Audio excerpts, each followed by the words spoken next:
মেধা অন্বেষণ পরীক্ষায় রাজ্যের মেধা তালিকায় নাম এলো ফুলবাড়ির দিশা নার্সারি স্কুলের ৩ পড়ুয়ার। খুশির হাওয়া স্কুল জুড়ে। বাবা মায়ের পাশাপাশি স্কুল তথা এলাকার নাম উজ্জ্বল করল ৩ খুদে পড়ুয়া। স্কুল সূত্রে খবর, এবারে মেধা অন্বেষণ পরীক্ষায় বিদ্যালয়ের ১২ জন পড়ুয়া অংশগ্রহণ করে, যাদের মধ্যে দ্বিতীয় শ্রেণীর ছাত্র পূজন রায় ইংরেজি ও অঙ্কে ৯২ নম্বর পেয়ে রাজ্যের নবম স্থান। প্রথম শ্রেণীর পড়ুয়া ইন্দ্রনীল রায় অঙ্কে ৯১ নাম্বার পেয়ে রাজ্যে ও ইংরেজিতে ৯৯ নাম্বার পেয়ে রাজ্যে দ্বিতীয় স্থান অধিকার করে। অন্যদিকে একই ক্লাসের রূপসা পারভিন অঙ্কে ৯৬ নাম্বার পেয়ে রাজ্যে পঞ্চম স্থান অধিকার করে এবং ইংরেজিতে ৯৫ নাম্বার পেয়ে রাজ্যে ষষ্ঠ স্থান অধিকার করে।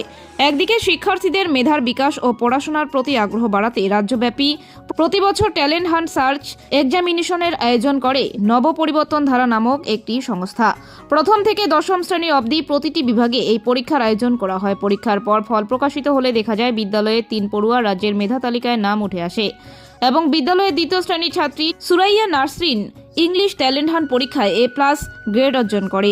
এই বিষয়ে ধূপগুড়ি ব্লকের অবজারভার ববিতা পারভিন বলেন, ব্লকের বিভিন্ন জেলা থেকে অনেক স্কুল এই পরীক্ষায় অংশগ্রহণ করে, অনেকেই ভালো ফলাফল করেছে। সবাইকে নবপরিবর্তন ধারার পক্ষ থেকে অভিনন্দন জানাই। অন্যদিকে এই বিষয়ে স্কুল পড়ুয়া, অভিভাবক সহ স্কুল কর্তৃপক্ষ কি বলছেন আমরা একবার শুনে নেব তাদের মুখ থেকেই। আচ্ছা, কোন স্কুলে পড়াশোনা করো? ফুলবাড়ি দিশা নার্সারি স্কুল। কি পরীক্ষা দিয়েছে তুমি? All Bengal English talent hunt এবং অল বেঙ্গল অঙ্ক talent hunt, math talent hunt. আচ্ছা, কত নাম্বার পেয়েছো পরীক্ষায়? অঙ্কে 93 ও ইংলিশে 92। আচ্ছা, তো কি হতে চাও বড় হয়ে? ডাক্তার। কেন? অসুস্থ রোগীদের চিকিৎসা করব তাই। আচ্ছা, তোমার বোন? রূপসা পারবেন। আচ্ছা, কোথায় বাড়ি? ফুলবাড়ি কোন স্কুলে পড়াশোনা করো? দিশা নার্সারি স্কুল। আচ্ছা, স্কুলের স্যার ম্যাডামরা কেমন পড়াশোনা করে? ভালো। কি পরীক্ষা দিয়েছিলে তুমি? নবপরিবর্তন ধারা ইংলিশ ট্যালেন্ট হান্ট আর ম্যাথ ট্যালেন্ট হান্ট। আচ্ছা, কত নাম্বার পেয়েছো? ইংলিশে 95 আর অঙ্কে 96। আচ্ছা, কি স্থান পেয়েছো রাজ্যে? পঞ্চম আর ষষ্ঠ। আচ্ছা, ইংরেজিতে পঞ্চম। আচ্ছা, কি হতে চাও বড় হয়ে? কি হতে চাও? টিচার। কেন টিচার কেন? বাচ্চাদের পড়াশোনা করাবো। বাচ্চাদের পড়াশোনা করবে। আচ্ছা আচ্ছা, তোমার? ইন্দ্রনীল। আচ্ছা, কি পরীক্ষা দিয়েছিলে তুমি? নবপরিবর্তন ধারা আচ্ছা, কোন ক্লাসে পড়াশোনা করো? ক্লাস 1। কি কি সাবজেক্টে পরীক্ষা দিয়েছিলে? ম্যাথ ও ইংলিশ। আচ্ছা, পরীক্ষায় সব থেকে বেশি সাহায্য কারা করেছিল পড়াশোনার ক্ষেত্রে? মা বাবা ও স্কুল। স্কুল। আচ্ছা, স্কুলে কীরকম পড়াশোনা করাইস ভালো। ম্যাডামরা? ভালো। আচ্ছা, কি হতে চাও বড় হয়ে? ডাক্তার। কেন? অসুস্থ লোকেদের সাহায্য করার জন্য। আচ্ছা, বাবা মা কি করে? ব্যবসা করে। কি ব্যবসা করে? মালামালের দোকান আছে। শুনো, কি নাম তোমার? সুরাইয়া পারভিন। আচ্ছা, তো কি পরীক্ষা দিয়েছিলে তুমি?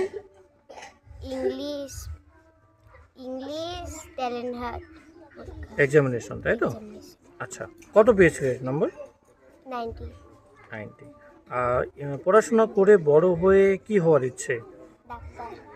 ডাক্তার হতে চাও? কেন ডাক্তারটাই কেন? অসুস্থ রোগীদের সেবা করার জন্য।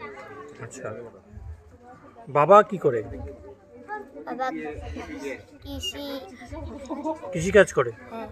আচ্ছা, তো বাড়িতে সব থেকে বেশি পড়াশোনায় কে সাহায্য করে? বাবা মা স্কুল সাহায্য।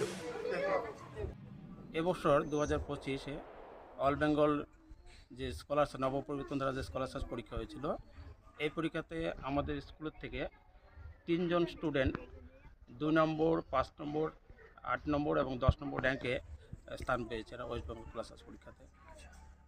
এই সমস্ত ছাত্রদের আমি সর্বাঙ্গীন সাফল্য কামনা করছি। এরা যাতে আগামী দিনে দেশের এবং সমাজের কারিগর হয়ে ওঠে, এই আশা রাখছি। ঠিক। বড় হয়ে তো আপনার ছেলে ডাক্তার হতে চায় সম্ভবত। হ্যাঁ, তো কিভাবে এই স্বপ্নটাকে সফল করবেন?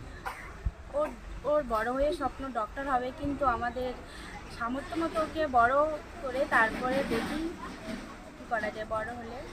মানে ছেলের স্বপ্ন পূরণের জন্য আপনারা মরিয়া, তাই তো? হ্যাঁ। পুরো সাফল্য হ্যাঁ। কেমন লাগছে আপনাকে? খুবই ভালো লাগছে। পড়াশোনার পিছনে কতটা সময় দিতে পারেন বাড়িতে? মোটামুটি দেই সময় আর কি। আচ্ছা, বড় হয়ে ডাক্তার হতে চাই সম্ভবত। হ্যাঁ। তো কি মনে করছেন কিভাবে ডাক্তারি করাবেন বা কিভাবে ছেলের এই আশাটাকে পূর্ণ করবেন? কিভাবে করব? হুম, অনেকের তো ইচ্ছা থাকে, প্রত্যেকটা বাবা মায়ের ইচ্ছা থাকে ছেলে বা মেয়েকে একদম যতটা পারি নিজের সবটা করার, তাই না? যতটা পারি নিজের সামর্থ্য মতো সবকিছু দিয়েই চেষ্টা করবো যাতে ডাক্তার হয়। স্কুলে পড়াশোনা কিরকম হয়? স্কুলে পড়াশোনা খুবই ভালো।